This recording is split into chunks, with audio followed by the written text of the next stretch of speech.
তো বন্ধুরা, আমরা এসে উপস্থিত হয়েছি পশ্চিমবঙ্গের পুরুলিয়া জেলার বাঘমুন্ডি ব্লকের একটি বিখ্যাত ছৌ নাচ সমৃদ্ধশালী গ্রাম, যেটাকে মুখোশ গ্রাম বলে জেনে থাকি আমরা, বা চরিদা গ্রাম বলি।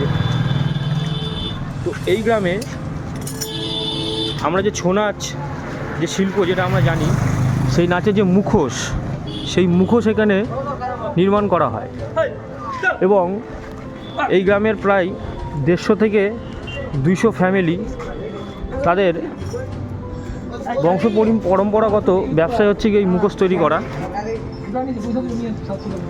বিভিন্ন প্রকারের মুখোশ পাওয়া যায়,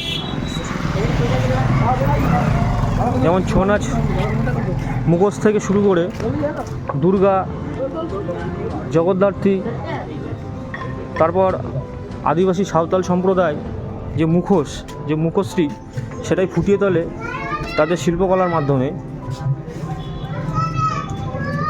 তাই আপনারা যদি কখনো এই পুরুলিয়া ঘুরতে আসেন, তাহলে পরে অবশ্যই ঘুরে দেখবেন এই বাঘমুন্ডি ব্লকের যে চরিদা গ্রাম, বা যেটাকে আমরা মুখোশ গ্রাম বলে থাকি।